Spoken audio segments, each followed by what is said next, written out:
ಸಿದ್ದರಾಮಯ್ಯಗೆ supreme court notice ಅನ್ನು ಜಾರಿಗೊಳಿಸಿದೆ. ಯಾವ ಕಾರಣಕ್ಕಾಗಿ ಅಂತ ಗಮನಿಸುವುದಾದ್ರೆ ವರ್ಣ ವಿಧಾನಸಭಾ ಕ್ಷೇತ್ರದಿಂದ ಆಯ್ಕೆಯನ್ನ ಪ್ರಶ್ನಿಸಿದ್ದಂತಹ ಅರ್ಜಿ ಇದು. ಈ ಮೊದಲು ಕರ್ನಾಟಕ ಹೈಕೋರ್ಟ್ ಅರ್ಜಿಯನ್ನ ವಜಾಗೊಳಿಸಿತು. ಆದೇಶವನ್ನ ಪ್ರಶ್ನಿಸಿ ಕೆ ಶಂಕರ್ ಅನ್ನೋರಿಂದ ಸುಪ್ರೀಂಗೆ ಮೇಲ್ಮನವಿಯನ್ನ ಸಲ್ಲಿಸಲಾಗಿತ್ತು. ಇಂದು ನ್ಯಾಯಮೂರ್ತಿ ವಿಕ್ರಮನಾಥ್ ನೇತೃತ್ವದ ದ್ವಿಸದಸ್ಯ ಪೀಠದಲ್ಲಿ ವಿಚಾರಣೆ ಬರುತ್ತೆ. ವಿಚಾರಣೆ ಬಳಿಕ ಸಿದ್ದರಾಮಯ್ಯ ಹಾಗೆ ಚುನಾವಣಾ ಆಯೋಗಕ್ಕೆ ನೋಟಿಸ್ ಅನ್ನು ನೀಡಲಾಗಿತ್ತು. ಚುನಾವಣಾ ಅಕ್ರಮ ನಡೆಸಿದ್ದಾರೆ ಅಂತ ಆರೋಪಿಸಿ ಶಂಕರ್ ದೂರನ್ನ ಸಲ್ಲಿಸಿದರು. ಈ ಬಗ್ಗೆ ಹೆಚ್ಚಿನ ಡೀಟೇಲ್ಸ್ ಅನ್ನು ಕೊಡ್ತಾರೆ ದೂರವಾಣಿ ಸಂಪರ್ಕದಲ್ಲಿ ನಮ್ಮ ಪ್ರತಿನಿಧಿ ಮಹೇಶ್. ಸಿಎಂ ಸಿದ್ದರಾಮಯ್ಯ ವಿರುದ್ಧ ಆರೋಪ ಮಾಡಿದ್ರು ಶಂಕರ್. ನಂತರದಲ್ಲಿ ಈಗ ಸಿಎಂ ಸಿದ್ದರಾಮಯ್ಯಗೆ ಸುಪ್ರೀಂ ಕೋರ್ಟ್ ನೋಟಿಸ್ ಅನ್ನು ಕೊಟ್ಟಿದೆ. ನೋಟಿಸ್ ಅಲ್ಲಿ ಏನಿದೆ?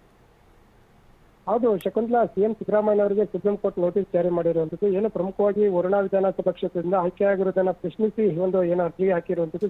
ಪ್ರಮುಖವಾಗಿ ಹಿಂದೆ ಕರ್ನಾಟಕ ಹೈಕೋರ್ಟ್ ಏನಿದೆ ಅದು ಅರ್ಜಿ ವಜಾಗೊಳಿಸಿತ್ತು. ಈ ಹಿನ್ನೆಲೆಯಲ್ಲಿ ಹೈಕೋರ್ಟ್ ಆದೇಶ ಪ್ರಶ್ನಿಸಿ ಶಂಕರ್ ಎಂಬುವರು ಸುಪ್ರೀಂ ಕೋರ್ಟ್ಗೆ ಮೇಲ್ಮನವಿ ಕೂಡ ಸಲ್ಲಿಸಿದ್ರು. ಇಂದು ಏನು ಪ್ರಕರಣದ ವಿಚಾರಣೆ ನಡೆಸಿದಂತಹ ನ್ಯಾಯಾಧೀಶರಾದಂತಹ ವಿಕ್ರಮನಾಥ್ ನೇತೃತ್ವದ ದ್ವಿಸದಸ್ಯ ಪೀಠ ನೋಟಿಸ್ ಜಾರಿ ಮಾಡಿದೆ. ನೋಟಿಸ್ ನಲ್ಲಿ ಒಂದಷ್ಟು ಗಡುವು ಕೂಡ ನೀಡಿರುವಂತದ್ದು. ಅಂದ್ರೆ ಏನೆಲ್ಲ ಅಕ್ರಮ ಆಗಿದೆ ಅನ್ನೋದು ಕೂಡ ಪ್ರಮುಖವಾಗಿ ಸೂಚನೆ ಕೂಡ ನೀಡಿರುವುದು ಕೂಡ ಗೊತ್ತಾಗ್ತಾ ಇದೆ. ಅಂದ್ರೆ ವಿಚಾರಣೆ ಬಳಿಕ ಸಿಎಂ ಸಿದ್ದರಾಮಯ್ಯ ಹಾಗೂ ಚುನಾವಣಾ ಆಯೋಗ ಅದಕ್ಕೂ ಕೂಡ ನೋಟಿಸ್ ಜಾರಿ ಮಾಡಿರುವಂತದ್ದು.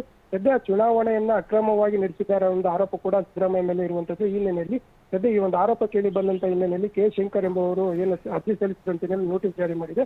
ಇದಾದ ನಂತರ ಅವರು ಯಾವ ರೀತಿ ರಿಪ್ಲೈ ಮಾಡ್ತಾರೆ ನೋಡೋ ನಂತರ ಬಳಿಕವೇ ಇದೊಂದಷ್ಟು ತೀರ್ಪನ್ನ ನಡೆಸುವುದಾಗಿ ಹೇಳಿರುವಂತದ್ದು ಸುಪ್ರೀಂ ಕೋರ್ಟ್. ಶಕುಂತಲಾ, ಧನ್ಯವಾದ ಮಹೇಶ್ ತಮ್ಮೆಲ್ಲ ಡೀಟೇಲ್ಸ್ಗಾಗಿ.